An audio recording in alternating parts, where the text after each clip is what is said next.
はるかのザリアルジャパニーズポッドキャスト。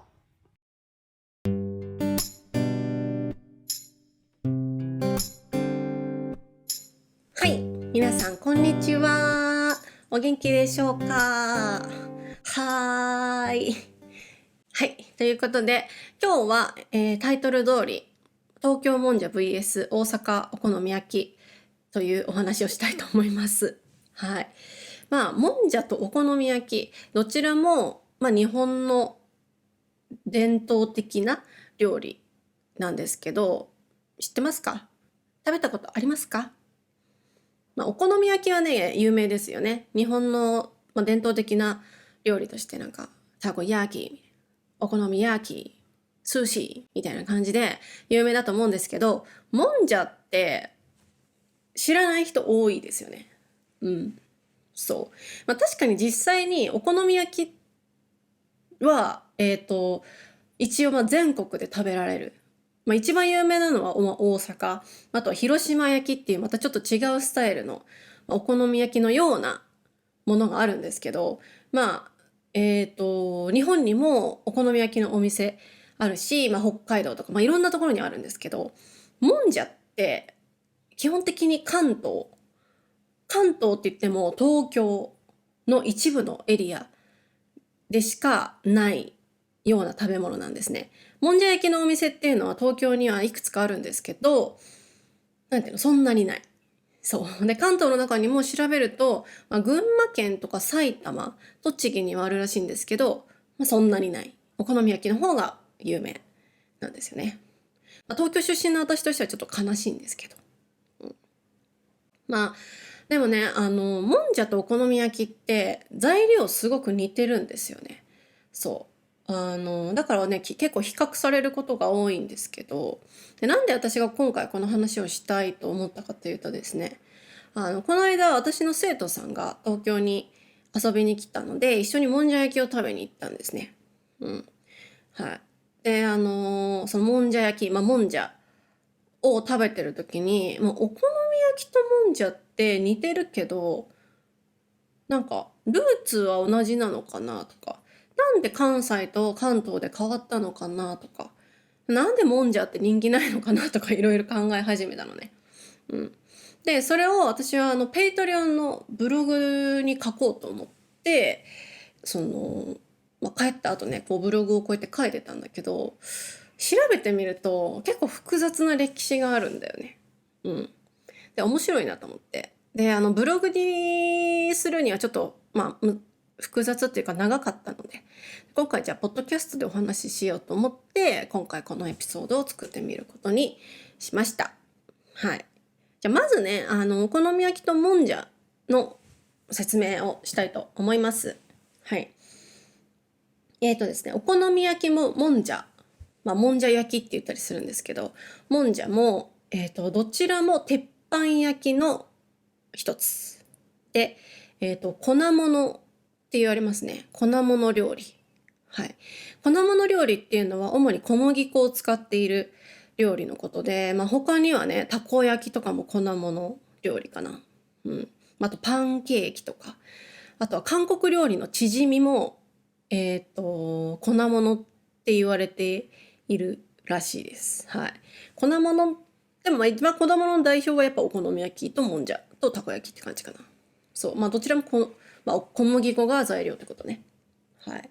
で、お好み焼きっていうのはどういうものかというとですね、水分は少なく、具と生地、まあ、生地っていうのは水と小麦粉を混ぜたものなんだけど、生地を混ぜ合わせて両面を焼いて作る。で、一人一つ食べるのが基本。はい。で、日本全国で食べられてるのがお好み焼き。はい。で、反対にもんじゃ焼き。もんじゃ焼きはまず違うところは水分が多いこと。で、具をドーナツ状にした中、サークルを作って、その中に生地を流す。小麦粉と水のものを流す。で、片面を焼いて食べる。お好み焼きは両面だったけど、片面を焼いて食べる。で、複数人で一つのもんじゃを食べるのが基本。はい。で、主に東京を中心とする関東地方で食べられている。これが大きな違いですね。はい。でも材料は結構一緒なんですよ。この小麦粉、水を使うところも一緒ですし、具材も、肉とか海鮮とか、あとはメインはキャベツとかですね。キャベツがめっちゃ大事。どちらもね。はい。を使うのがやっぱ似てるんですよね。うん。ああ、食べたいな。うん。食べたいな。はい。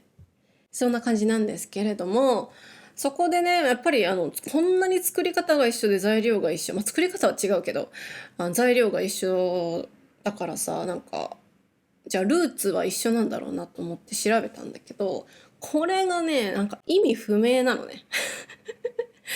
諸説あるって感じなんだよね。まず、ウィキペディアで調べたら、もんじゃ焼き。はい。もんじゃ焼きっていうのは、ウィキペディアに書いてあると、関東の下町、下町っていうのはなんか浅草付近ですね。の駄菓子屋で販売されていた。だからもともとはお菓子、なんか子供が食べるものだったんですね。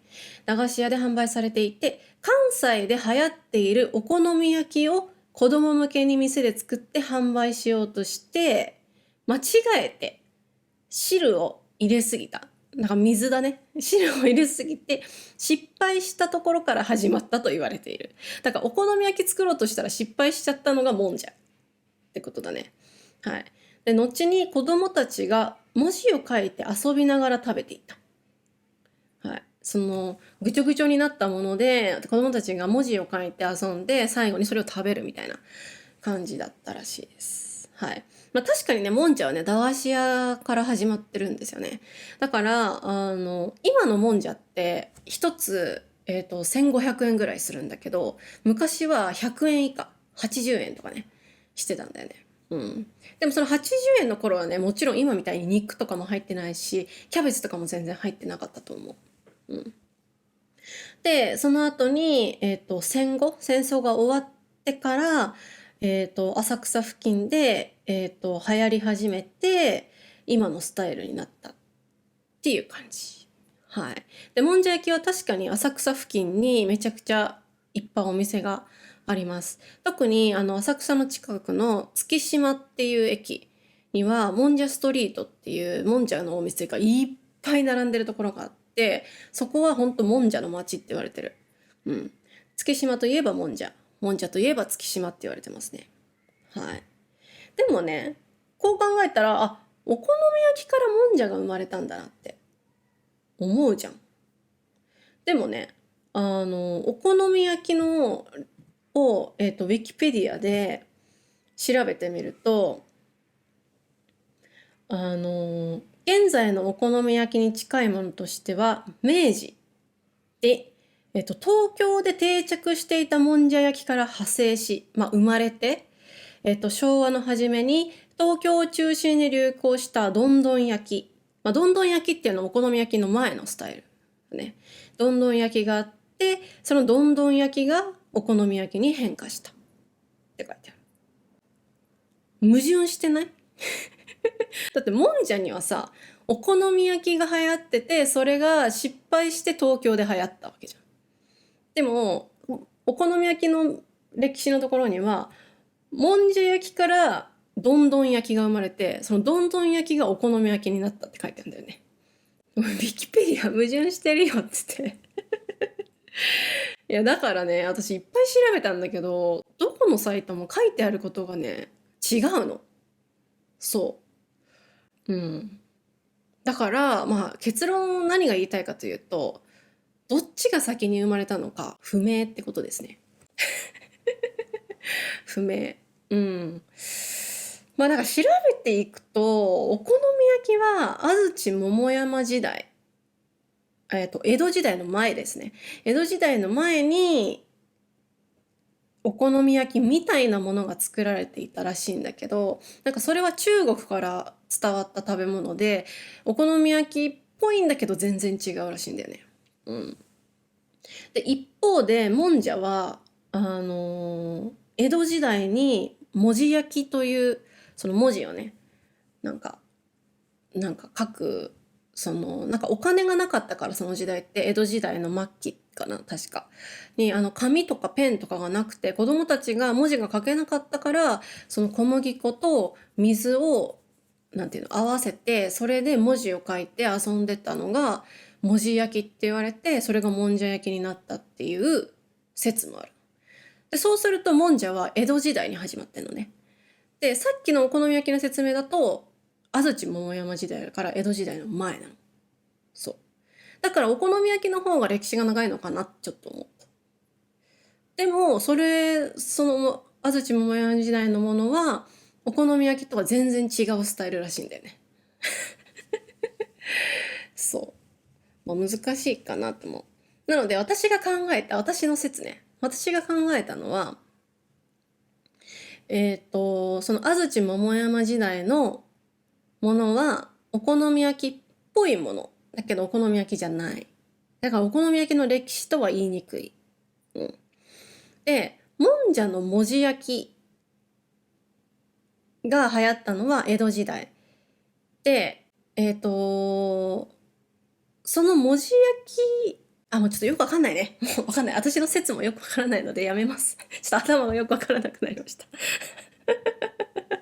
忘れて今の。忘れてください。はい。ということで、以上です。はい。すごい皆さん今って思ったと思うんだけど、結論どっちが先にできたかわからない。皆さんはどう思いますか？ちょっと調べてみてください。ウィキペディアとかで。ウィキペディアはでも矛盾してるからダメか。違うサイトとかで。なんかお好み焼きが最初って言ってる人もいるし、もんじゃが先だって言ってる人もいるし、でもちろん大阪のとかの人に聞くとお好み焼きが先だって言ってるし、東京の人に言うといやもんじゃが先だよみたいなことを言うので、もう話がねまとまりませんね。面白いね。でもそれぐらいなんかもう歴史がわからないぐらい昔からその2つは食べられていただなって思っています。はい。で、なんでお好み焼きが流行ってもんじゃが流行ってないかというとですね、私の考えね、まずお好み焼きは作りやすい。もんじゃは作るの結構難しいんですよ。そう。で、お好み焼きってマヨネーズとかソースとかつけるから、子供とか、外国人の方でも食べやすい。はい。でももんじゃってそういうの使わないから、なんか味が、なんだろう。結構独特な味をしてるんですね。ソースとか使うんだけど、マヨとか使わなくて、なんか独特な味をしている。はい。あともう一つは、お好み焼きは見た目が綺麗。ね。でももんじゃ焼きは見た目が汚い。この3点だと思います。はい。もんじゃ焼きが流行らない理由。でも美味しいですよ。私はもんじゃ大好きですから、皆さん、もし東京に来た時は、ぜひ月島、築地市場の次の駅ですから、月島って。はい。ぜひ月島に行って、もんじゃストリートに行って、もんじゃ屋さんに入ってください。もんじゃを食べてください。ぜひ。以上。私はどっちが好きかって言われたら、やっぱりもんじゃが好きかなと思います。でも家で作るとしたら、お好み焼きだな。その方が簡単だからです。はい。いかがでしたでしょうか？他にも何か、質問とかあればぜひコメントください。はい。じゃあ今日は、もんじゃとお好み焼きについてでした。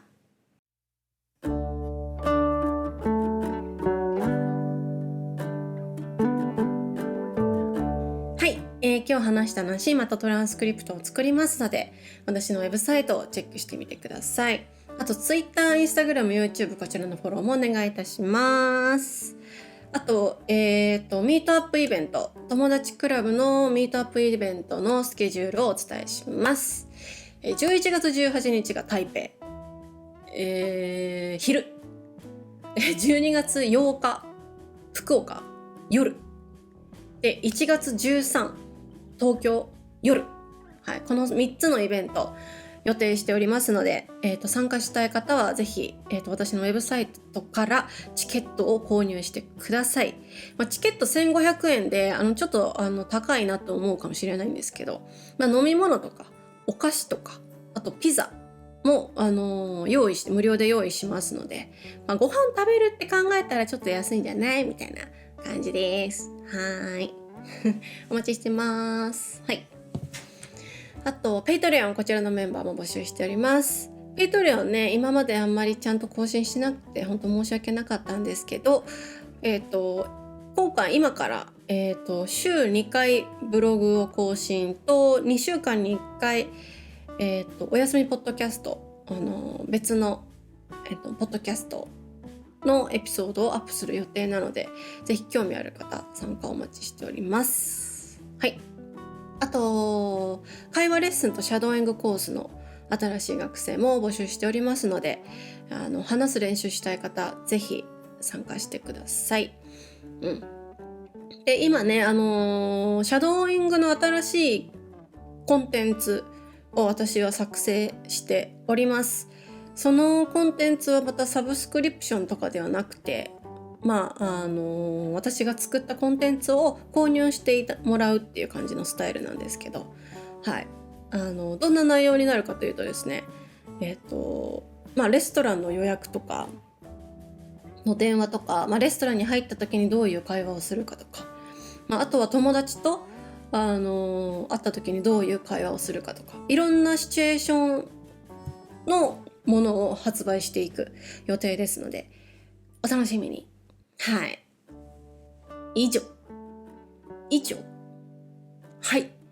最近ね、日本は一気に寒くなってきて、はい。体が追いつきませんけれども、暑くないよりマシかなみたいな感じなんで、よかったです。はい。ということで、また次回。さようなら。